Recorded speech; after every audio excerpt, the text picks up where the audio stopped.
for those workovers. And in addition to that, we've identified 13 new grassroots well candidates, of which we estimate each one of those wells to cost in the neighborhood of $15 million. So as you can see, Osprey is going to be a major capital-intensive environment, of which we've already made the commitment to move forward and start on some of the workovers, and we bought a drill rig for the Osprey. Rig 35 is a truck-mounted unit. It's really designed for shallow wells, 7,000 feet or less. So we've identified a great number of shallow gas wells, prospects that stem all along the west side of the Cook Inlet, all the way up into the Susitna Basin to the north. So we're an oil and gas producer, and we're moving very aggressively to grow both oil and gas production through exploration and infill drilling. So our focus is South Central as well as the Susitna Basin. We're very excited about the Susitna Basin. It's basically an untouched basin just adjacent to the Cook Inlet, and we think it has a lot of gas potential. We've been doing a lot of field work on the Susitna Basin, and we'll be continuing to do that and trying to get some drill-ready projects for the basin. So we're a small company, but we're doing some pretty major things, and we are excited about being in the Cook Inlet, and I think you're going to continue to see some great success as we move forward. Second thing I'd like to touch on is tax credits. First of all, I'd like to say how grateful we are for them. And I mean that from the heart, because without them, the economics would be tough in many ways. This program is very helpful, and we thank you for the recent changes to the Cook Inlet credits, and they were just timely. They truly were, especially as we were deploying some pretty significant capital dollars. Cook Inlet is a very expensive place to do business, as already pointed out earlier. There is certain fixed facility and asset cost. So no matter if you're producing 100 barrels a day or 1,000 barrels a day, there's still those fixed costs a company has to bear. So those tax credits, they certainly do help bridge the gap where we live and work and operate in an expensive environment. Not just for operations, but for drilling and exploration as well. So royalties, the third point, the legislation enacted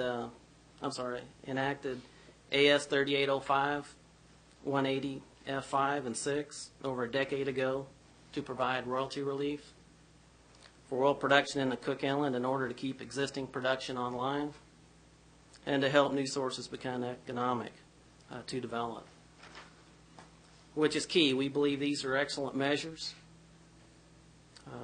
But they need to be updated to fit existing realities here in the Cook Inlet. Representative Mike Chenault is currently co-sponsoring House Bill 32, which does just that. For instance, the 180F6 royalty relief was enacted only for fields that existed at that time. So this language should be generalized. Also, given the focus on maintaining existing gas production in the Cook Inlet, granting marginal gas wells the same treatment as 180F6 grants marginal wells would certainly be a good idea. So a particular concern for Cook Inlet Energy is the 10-year clock on royalty rates established by 180F5. The Osprey platform, for example, had a 5% royalty since it began production in December 2002. And obviously had to have some major problems, and there was some economic challenges for it to even be economical even at that rate. So the current statute will cause the royalties to increase in December of 2012 to 12.5%, which poses a real challenge to our efforts to successfully develop Osprey platform, especially when we're talking about tens of millions of dollars to fully develop the field. So changes like this could perhaps extend the life of a field, or even a shut-in platform that, of which there is some in the Cook Inlet currently queued up for abandonment. So these are measures that we feel that should be strongly considered. So House Bill 32 would remove the 10-year clock, but would keep volumetric limits in place. And those volumetric limits are 25 million barrels of oil and 35 BCF of gas, so that large fields would end up paying the 12.5% royalty, but marginal fields would not.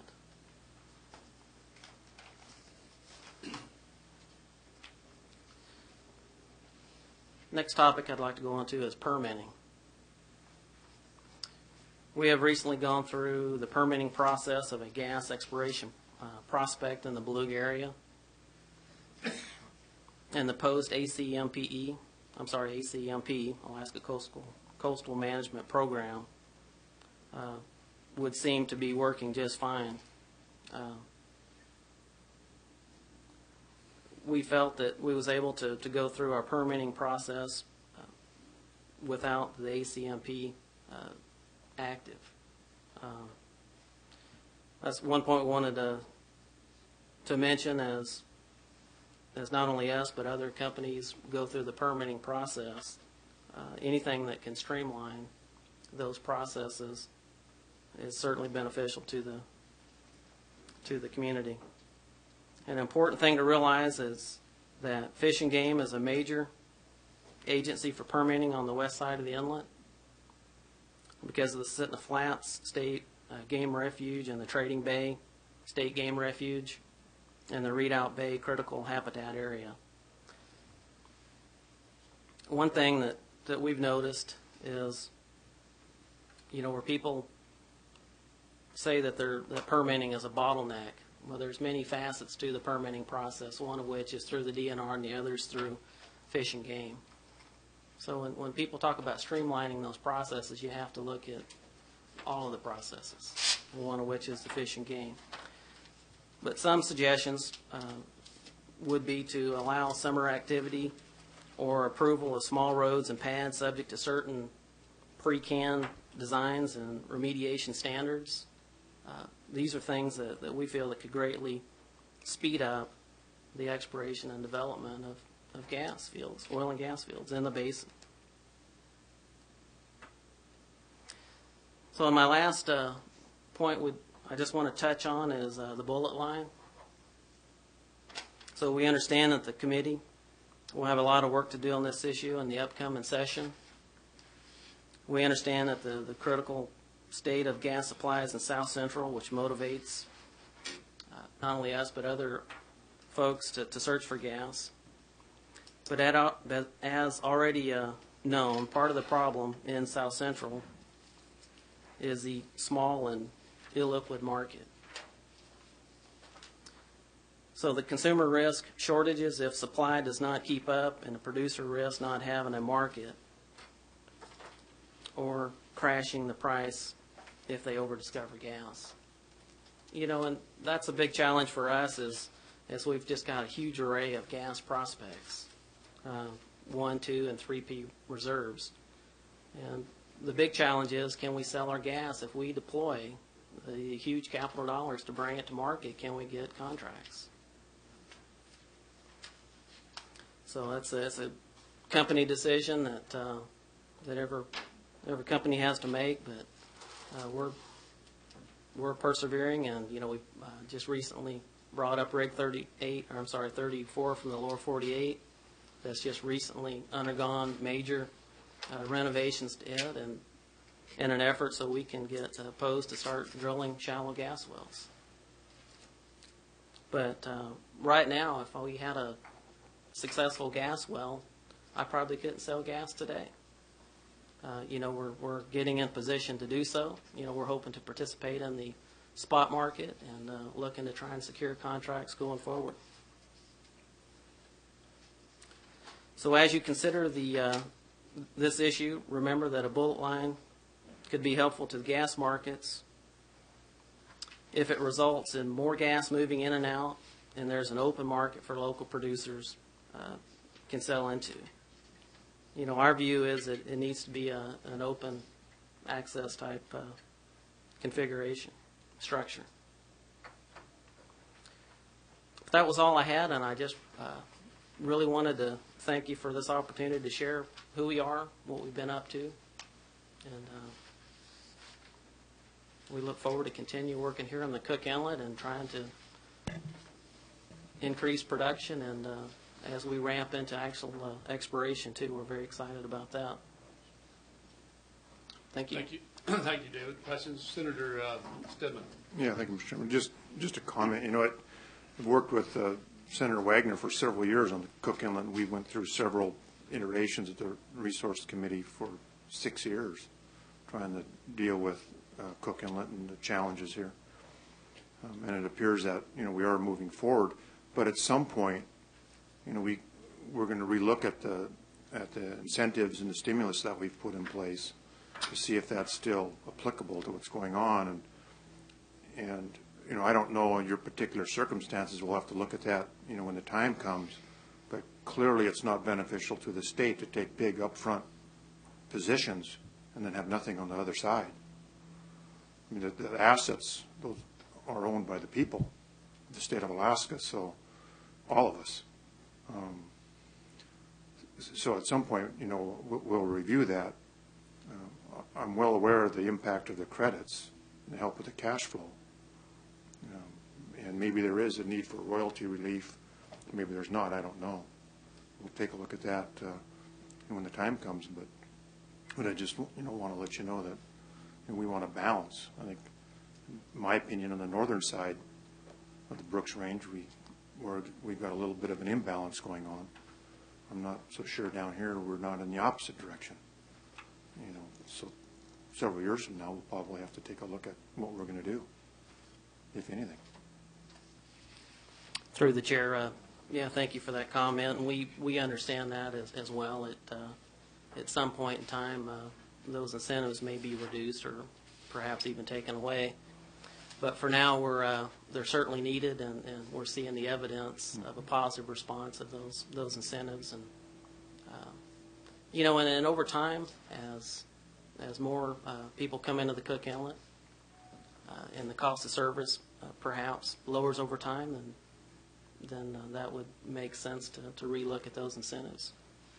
But right now, the Cook Inlet's a very expensive place to drill and produce. Just yeah. Well, let me clarify one thing too, though. Their company hasn't had the opportunity that most companies that are operating Cook Inlet to take advantage of royalty reduction as much. And the other point is royalty reduction wasn't put in to save companies money as much as it was put in to save the infrastructure that's currently in Cook Inlet, because if that infrastructure ever went away, we wouldn't have the opportunity to do what we're doing today in a lot of cases. So that's the balance you got to reach. Senator Stedman. Well, I just, you know, just don't misinterpret what I'm saying. You know, there's no movement that I'm aware of to change what we have in place today. You know, I was looking out, you know, several years down the line as we deal with this issue. Clearly, it's taken, you know, several years just to start getting Cook Inlet spun around to where we're at today. Clearly, we're going, in my opinion, in the right direction. Any additional questions of Mr. Hall? Thank you for coming, David. Thank you for the presentation. I'd like to thank everybody that came and participated and presented. It's been a very enjoyable day and a half of testimony, very critical to what we're doing here, and very good information that we received. So thanks, everybody. With that, the meeting's adjourned.